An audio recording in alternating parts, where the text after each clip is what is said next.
Hola a todos, bienvenidos a la clase 10 de Fundamentos de Computadoras. En la clase de hoy continuamos con la unidad 3 y con esta clase completamos el estudio de microprocesadores.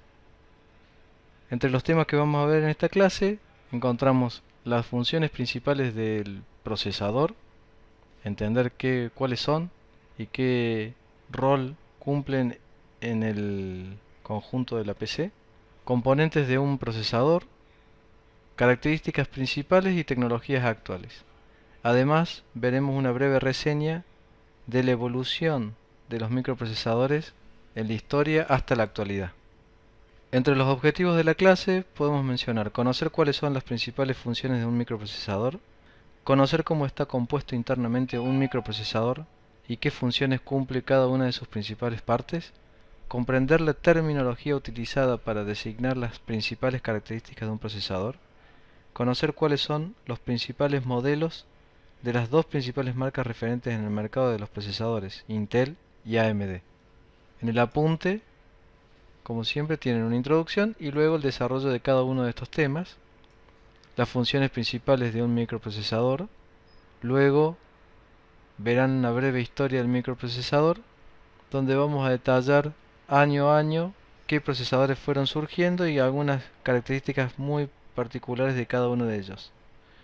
Este tema no me interesa que lo sepan, no tiene sentido que lo sepan de memoria, pero sí es muy interesante leerlo porque de alguna manera permite entender cómo ha ido evolucionando tecnológicamente el microprocesador y también entender que esto es un proceso continuo y que año tras año sigue la mejora continua de estos integrados.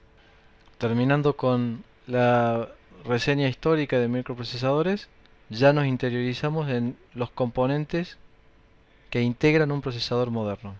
Entonces, dentro del encapsulado del microprocesador actual, no solamente tenemos el microprocesador en sí, sino tenemos además otros elementos como controladores, bases, etc. Aquí hacemos una mención de cada uno de ellos y qué función cumple. También mencionaremos las características principales de los procesadores modernos, cuáles son los elementos que diferencian a uno de otro y qué nos permite distinguir si uno es mejor que otro, qué elementos tenemos que tener en cuenta. Finalmente, mencionaremos algunos mitos y verdades sobre microprocesadores que son muy interesantes de saber, ya que muchas veces solemos confundirnos en estos puntos. Y finalmente vamos a hablar de los modelos del mercado, haciendo una mención de cuáles son los modelos actuales de microprocesadores que podemos encontrar en el mercado, ya sea tanto en Intel como en AMD. Al final de la clase, como habitualmente tenemos en todas las clases, encontrarán las actividades que recomiendo que hagan para afianzar los conocimientos. Y ya saben, como siempre, cualquier consulta me lo envían a través del foro específico de consultas de esta clase o a través de un mensaje. Agradezco a todos su atención y estamos en contacto. Que anden muy bien. Hasta luego.